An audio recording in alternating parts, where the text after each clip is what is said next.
Good morning, everybody. Mike Wright, Edge Home Finance. Happy Wednesday to you. I have the pleasure of this is obviously a Realtor of the Week episode, but I have the opportunity, and it's hard to get this cat's time, but Tom Ahles, owner, president, growth operator, sexy man. He's got many titles, but and he's a dear friend. So I am honored to be able to have you as my Realtor Partner of the Week this week, I my love friend. It. Thanks, Mikey. Appreciate. I've been watching the series of what you've been doing, and it's really cool how you're. The core fundamentals of it are obviously bring agents in that are doing great things in the market that are separating themselves from the pack, right? I think you and I had a brief conversation this morning talking about, hey, how is the market in Florida? How is the market here? And we talk about the majority of the agents, only do 1-2 transactions a year, which is kind of crazy. But that's an industry that we're in, and I think we have the same thing on the mortgage side of it. Of course. Not necessarily here at Edge, as we want people like yourself that are in the weeds of the business, closing, helping people constantly, knowing the difference between average and somebody who's exceptional at their job. Well, you got to hustle, right? And I think that part of what I feed off Tom and many others at Edge is these guys are hustlers, right? I don't have to be at the office. I could work from the house. But when I come in here and I see Tom here at 6:37 in the morning, oftentimes in a tie, and he doesn't leave till 5, 6 at night, and he works weekends, right? But that's to build a successful business. So let's touch base on this. Edge, when I started 5 years ago, as of yesterday, thank you for the opportunity, my friend, we had 200 people. Now we're approaching 1,300, and 70 to 80% of that is because of Tom, right? Because of what he stands for, because of the business that he's built. It's an amazing deal. I know you talked about how much more. I know Matt Ishby had talked about how big is this broker world getting? Yeah, so last, at the end of Q4, when we came out at brokers, actually took the largest market share that we've had prior to the collapse in 2008, right? Yeah. Prior to 2008, brokers had close to like 76, 77% market share. 2008 happened, and we literally went from 78% down to 6%. Yep. Right? A lot of people were scrambling, like, well, what do you mean FHA? We didn't even know what FHA was. Yeah. For that period of 2002 to 2008, everything was subprime because even then, the rate on a lot of the mortgages were better. It's like even if they qualify for a conventional loan, well, hey, you're not going to stay in it that long. A 5-year ARM is 2 points lower. Why wouldn't you do it? Yep.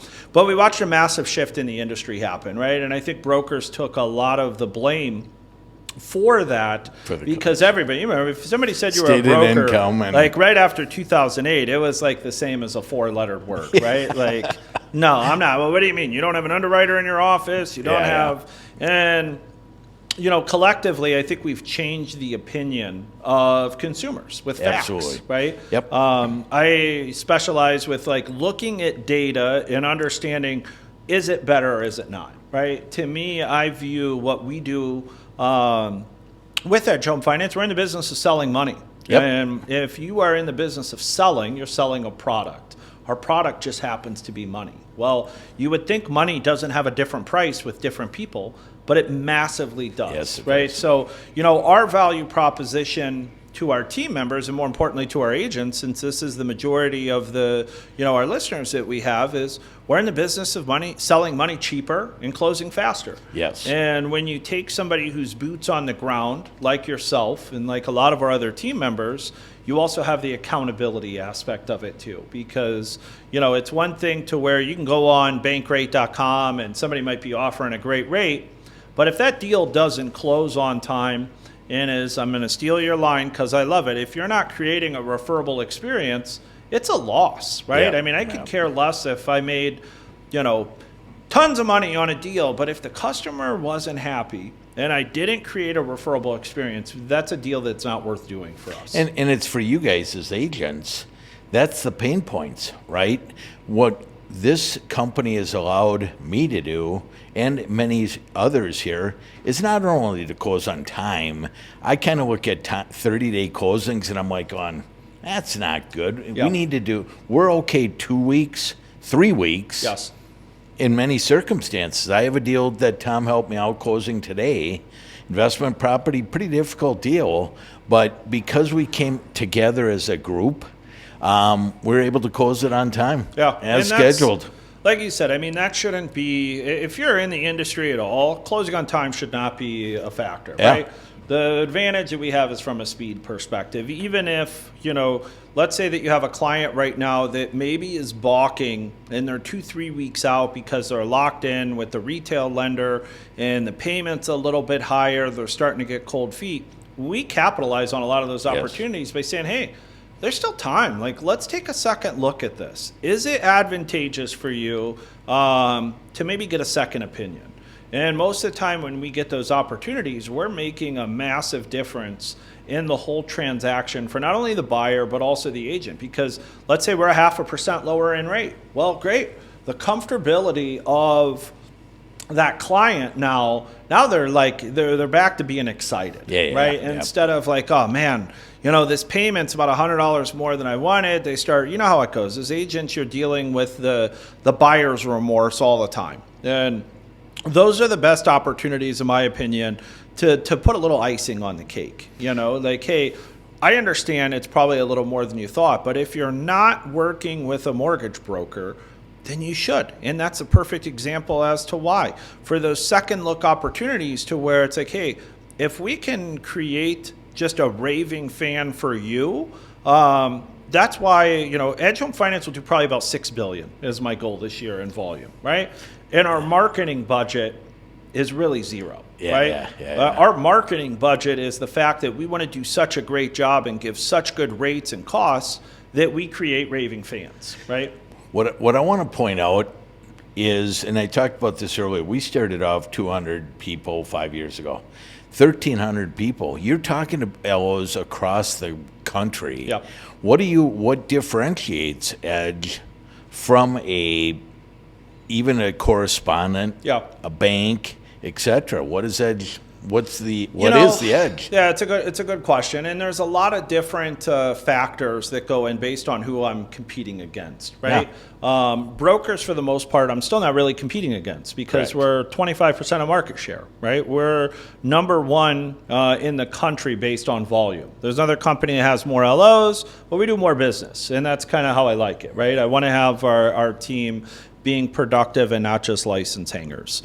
The core difference is the hard facts, the numbers, right? Yeah. No matter how much of a cool person you are and people like you, that doesn't work if you're selling rates that are over market. Yep. If you're an agent and you're telling me that you negotiate for your buyer, yet you're referring him to a cross country or Bay Equity or Illuminate or any of these companies that have layers upon layers of margin, where is the value? Right. It's not that, okay, yes, you're going to have a good experience. I know gals that work at both those companies. You are going to have a great experience. But so are we. And we're going to close faster and your rate's going to be cheaper. Yep. And that helps the consumer, in my opinion, create more of a raving fan for you, right? And that's our job and your job as well too, which is why I've stolen your phrase. Because when you joined us 5 years ago and you had an office, you put it up on I want to create a referable experience. Yes. And honestly, that is where when you look at why can we operate cheaper, it's real simple. We're not spending the money on marketing. Correct. Our job is to have such a good deal that cannot be beat that client's going to market for us, right? Yeah. And that's how we've done it. And so a lot of times, especially as I'm talking to originators that are stuck in that mindset, a lot of it is overcoming objections, just like real estate agents have to overcome today. Like, hey, my family's growing. I really want to buy a new home, but I want to wait until rates come back down. And all the agents that are on this call today, they know how to navigate that, right? Yep. For me, it's the same thing. It's pointing out facts, right? What are the facts that waiting is going to do for you? Correct. If rates come down, prices come up, while you're waiting, we're looking at a year here, especially in Minnesota. We should experience 4% appreciation this year in the housing market. So you're buying a $400,000 house, that's another $16,000 of tax-free money that for the majority of homeowners, that's really life-changing money. Right? Yeah. So for me, it's more just about educating. I don't ever want to have to sell somebody on why I'm better. I want to have the numbers show it, right? And I think our numbers consistently, early on, I'll say even, 5 years ago, there were companies in our own market like, I know I'm dropping some names here, so hopefully nobody gets too offended, but like Mortgages Unlimited. I remember meeting with a loan officer from there, like, no, this company is great, support, and I'm like, what am I missing, right? You're selling rates that are almost 0.5% higher. We're closing them faster, and our clients are getting better. So when you talk about execution, the execution's there. What are you missing? Right. And right now we're in a point where I'm watching companies like that just keep tanking. Yeah. Right. I'm watching to where their LO count now is like 130, where when we were at 130 and they were at 1,000, and I'm trying to talk to them and saying like, well, explain to me your value proposition. What is it? Right. I don't ever want our team to have a false value proposition, yes. right? Yep. And for us, it's like when we partner with an agent, yes, we really care about the longevity of your business. And, there's a saying in our industry, you're only as good as your last transaction. Sometimes these cliches are factual, right? Yeah. If you're screwing up, then you don't deserve the business. And, some of the companies are always trying to, well, that's why we have layers of management. But a good originator doesn't need layers of management, correct. Right? Like for you're a good originator. You have a layer to help you, but it sure as hell isn't to manage you, right? No, it's like, we talked about the deal that you're closing today for an investor. Well, good. Every now and then you're going to have a little bit of a kink in the chain of, hey, let's figure out how to unwind this thing together. And mind you, it was a 2-week closing. Yeah. Right? So we're still hitting the date. The camaraderie, the expertise, we got so many different options. We've got, credit scores down to 580, probably lower. We do have lower. I mean, there's so many different options that we have at our disposal. If you guys have somebody that may be disgruntled loan officer-wise, have them reach out to myself or Tom. Tom is the best in the business, man. I mean, that is the coolest thing that I have the opportunity. I know on these interviews, I get to talk to all you guys, and you all talk about mentors. This guy's my mentor, younger than I am, way smarter than I am. I'm probably better looking. You are but better looking. We'll just leave that. I gotta at have that, something to strive for. But I mean, I'm grateful for this guy. He's a great friend, and he has built a hell of a company. And I know many of you do this because I interview you. Who you working with? Oh, Edge guy. Okay, perfect. Yep. Keep it up. That's it. I mean, to me, just like real estate agents and mortgage professionals, it's the 80-20 rule. No matter what company, you're going to have 20% doing 80% of the business. Yep. To me, the difference is, and I've used this analogy a lot because, one, I like to play poker, so it's a poker analogy. But we're all playing with the same deck of cards, Yep. right? If you look and like, oh, I have a loan officer I like, that's great. I'm not saying don't work with them, but sometimes there's better players that you really need to look. If you're trying to take your business to the next level, are you working with a player that's really good at that game? For poker, for example, which is what I'm using, the final table almost has the same damn people every year, over and right? over, And I don't know all the guys' names, but the Phil Moose and these guys like, well, are they playing with a different set of cards? They're really not. But for us, we're taking deals consistently. They're even being denied at other lenders, and we're closing them. And it's not that we're doing anything to where we're doing something illegal. It's the reality of it. A lot of it is left up for underwriter discretion. Yes. And when I'm working, like I came from Waterstone Bank before I opened Edge, and I love that company. Great company. Nothing bad to say about them. However, I'm stuck to one option. And if I have an underwriter whose opinion is, hey, this income is declining, even though I'm going to show the only reason it's declining is he took some rapid depreciation, his gross revenue's more, and I'm going to have an educated conversation and fight with him.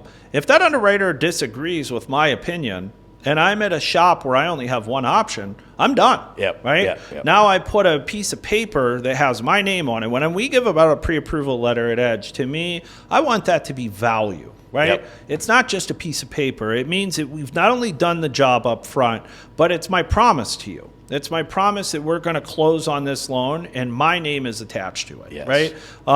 And so if I get that opinion, guess what? I go to a different bank. Yes. And when I go to a different bank, I'm going to point it out right out of the way with a cover letter and say, hey, I know it looks like the income's declining. Please notice, line 14 on the 1120 business returns, there was depreciation taken, gross revenues more, and it's up to underwriter discretion, and that's when we close those deals. So when I started, right, in our very first office that I had in Plymouth, I started to keep record of it, right? Yeah. And that list just kept piling up higher and higher of pre-approval letters that were given by other companies that didn't close, that we closed. And so, when you look at yourself, like how do you differentiate yourself as a real estate agent when the competition's so fierce, right? It's the same on our end. How do we differentiate ourselves as the elite in the mortgage world? Yes. And to me, Edge gives us all of that ability too. We have every lender option possible. We have the best technology. We're doing events in local communities to help, give back, whether it's our blood drives, whether it's our charity donations, whether it's our Realtor's Edge event that we hosted. It's really about engaging more in the community, but still at the end of the day, we have the best damn loan officers in the state. I think I'll sum it up by saying this. Tom has built such a partnership with our 100+ wholesalers that we all, myself included, can call an underwriter, understand what the condition is, rebuttal if we need to. It gives us that ability to do that, whereas within a different operation, you're not going to get that ability. And we're priced aggressively. Everyone cares, you guys. I mean, I think that's the ultimate deal is that your guys' reputation is based on us. And Tom said it earlier, creating a referable experience, CARE. Yeah. It's the greatest acronym ever. Really is. Because that's what we do. It is, and it's key. I mean, I'll leave one of, I don't know why I'm in cheesy acronym mode today, but it's like the same thing for not a real estate agent, an attorney, right? Just because you get a law degree, doesn't mean that you're a great attorney. Yep. There's a difference between the $800 an hour attorneys to the $60 an hour attorneys. Yep. And why is it? They hold the same degree. It's the same for real estate agents. I tell my clients often when they're saying, hey, I'm thinking about buying a house, I'm going to use my brother's nephew's cousin who just got their license because they're going to give me a $1,000 discount.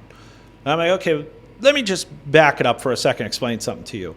It's almost like having a driver's license. Just because you have a driver's license doesn't mean you should be racing in the Indy 500, right? It's the same thing when it comes to real estate agents. How do you differentiate yourself? And one of the things that I think is key is having a partnership with a loan officer that's going to drive that referable experience. And it comes more than just communication, right? There are some things that should be just a basic barrier of entry. Do you close on time? Yes. Are you, do you have good communication skills? Yes. But the reason why I focus on the mortgage side more than anything else is the numbers are factual. I don't care who's selling them. If my rates are lower and my costs are lower, I have a value proposition that can't be beat knowing with the reputation that we have. And to me, you'll hear, like I'll say even some of my raving fans from real estate agents that I work with, right? I did a panel at Golden Valley with Sam Stedman, right? And Sam went on there and say, hey, there's times where maybe I'm off $5,000 to $10,000 and we're at an impasse and can't get people to close. Not to close, but to ratify a contract, right? Close on getting the deal sold. Get me on the phone, right? Well, I'll close that gap. Yes. Mike has the same ability too. If you're in a situation where you have a buyer that's maybe pre-approved with some bank that you have no relationship with, and you're off $5,000, because they need seller pays or whatever, our costs and rates are normally so much lower than a lot of our competition that we can bridge that gap for you, helping create a winning transaction for yourself as well as everybody else involved. So, I know Tom's super busy.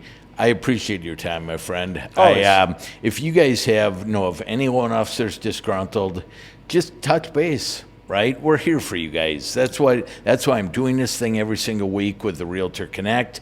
I want to promote you guys. I want to make you guys what differentiates you. I want to spell this out to the public. So I appreciate you all. I appreciate you, my friend. Yeah, thank you you. are continued inspiration, and you guys out there on the Realtor Connect group, thank you. Without you guys, I'm not much, right? I need you guys. I need to have you all in here. If you want to be on the show, give me a buzz. Let me know. I'd love to interview you. We're on Instagram and on YouTube. Realtor of the Week. Thank you all. Have a wonderful Wednesday and enjoy your day. Thanks so much. Thomas. Thank you.